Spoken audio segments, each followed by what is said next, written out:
we're getting together to mourn lives, but yet there's another life that was taken. A deadly shooting near the site of a vigil where hundreds gathered to mourn the loss of 3 standout football players. What we know about the crime and how community members are weighing their many emotions. Fireworks torch a small business in Virginia, what the car repair shop owner says happened before first responders rushed to put out the flames. And the heat is on once again for the area. We'll start to see the heat and humidity climb up over the next couple days to over triple-digit heat. We'll talk about it coming up. DC schools to court. Why parents are suing the school system over school bus frustrations. We went inside the courtroom. And to look back on life, 2 iconic personalities of American pop culture have died. A look back at the moments that made Richard Simmons and Dr. Ruth. You're watching the station covering all of the DMV. This is DC News Now. Good Saturday evening. Thank you for joining us for DC News Now at 6 o'clock. I'm Ben Dennis. Our top story tonight. Prince George's County Police have ID'd the man who was killed outside of a high school last night. 24-year-old Shahid Omar Jr. of Upper Marlboro died after somebody shot him following a vigil for 3 former high school football players killed in last weekend's car crash. They include Minnesota Vikings rookie Kyrie Jackson. DC News Now's Dave Lavelle has the latest information. A large crowd gathered at Wise High School Friday night for a vigil for 3 former football players killed in a car crash about a week ago.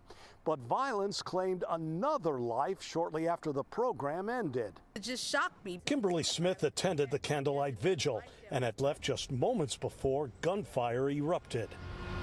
Prince George's County Police found a man and woman shot in the school parking lot. Both went to the hospital. 24-year-old Shahid Omar Jr. of Upper Marlboro died, while the unidentified woman at last report suffered non-life-threatening injuries. Smith is still trying to cope with what happened. How do you come to mourn and,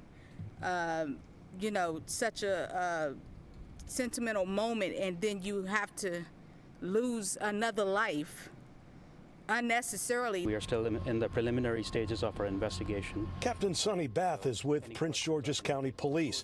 He said both victims are in their mid-20s. Bath added officers had just left the vigil when they heard the gunshots. They quickly turned around. They came back to the scene. They were flagged down by citizens who were actually performing life-saving measures on a female adult victim. Bath said they recovered a gun, but would not say if it's connected to the crime. He also declined to say if police have a suspect in custody or what triggered the attack. You're asked to contact Prince George's County Police if you have any information about the shootings. In Upper Marlboro, Maryland, Dave Lavelle, DC News Now.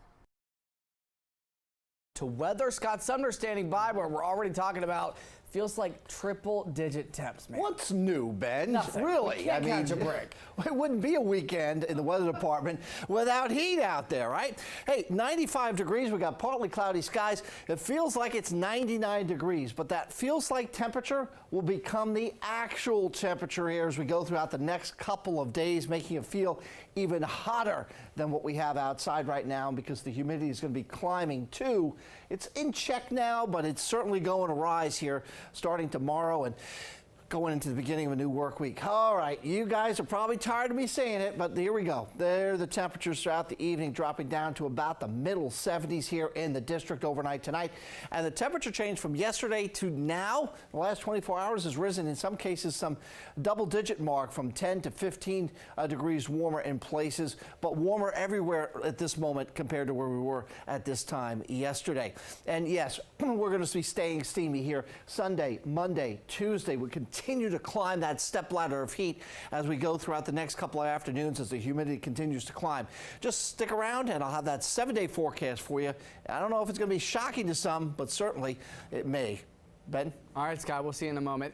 In Montgomery County, 7 people are hurt after several cars crashed last night.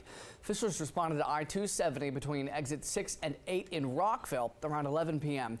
First responders say that all 7 victims had non-life-threatening injuries. All right, in D.C., police say that a woman is dead after a shooting near Fort DuPont Park in Southeast. Officials responded to the shooting on Fort DuPont Drive around 2:35 this afternoon near the park. Police found the woman dead on scene when they arrived. Police say that they're looking for a white sedan with heavy tints in connection to that shooting. People have this whole addiction thing wrong. We are all humans. We all fall short of something. People across the DMV hit the National Mall earlier today for the 4th annual Lost Voices of Fentanyl rally. It was founded back in 2019, and organizers say Lost Voices of Fentanyl raises awareness about the epidemic and pressures lawmakers to introduce changes to curb the drug's influence in the United States. Here to our nation's capital, and we go in front of the White House because we're pretty much begging and pleading them to just listen to us and do something that's going to make real change, because what they're doing, we got dead bodies as proof. There is no real change. We're going to revolt against this murder of our kids and the poisoning of America. It's the #1 duty of the United States to protect its citizenry, and they're not doing it for this because they can stand behind the stigma of drug use, and the people are self-administrating it. Addiction certainly impacting many families. Lost Voices of Fentanyl says they also want to declare fentanyl a weapon of mass destruction, so the federal government takes stronger action. All right, in Arlington, a car repair shop owner is working to rebuild after a fire caused about $250,000 worth of damage to a small business. It happened last week, and he blames it on fireworks. DC News Now's Max Marcilla took a look inside. The owner of the shop, Milan Chukalowicz, says the fire started back here at the back of the shop, made its way inside, and pretty quickly everything you see in this garage was up in flames. The damage is severe, and it's still hard for him to look at. But this is not just a job for him, it's also a passion project. It's why he wants to rebuild, and he's working on that now. But he's also hoping this can be a safety lesson for people, especially one they'll think about next July. Oh my goodness! This video from last Friday night shows the fast response from Arlington firefighters and the shock in the voice of Milan Chukalowicz. You can see right here, there's a portion of grass that is burned. A week later, Chukalowicz is showing us what happened. This security camera video shows it clearly. Look back here. You can see some sort of firework launched toward Wheel Repairs Pro on Charlington Drive and a neighboring shed, igniting these flames. This is what was left behind. There's a bent machine, so we work on the bent wheels, straighten them back to normal. Walking through the garage now, you can still smell the fire. Every day is important for me.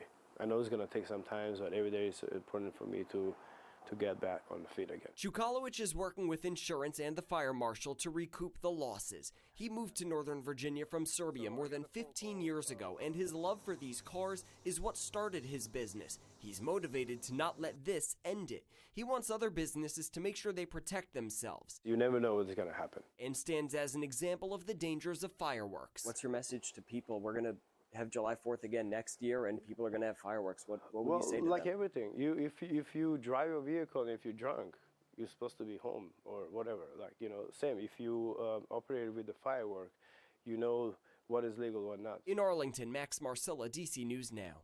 Thanks to Max. We also now know the name of the woman killed by a large fallen tree branch in DC's Capitol Hill neighborhood.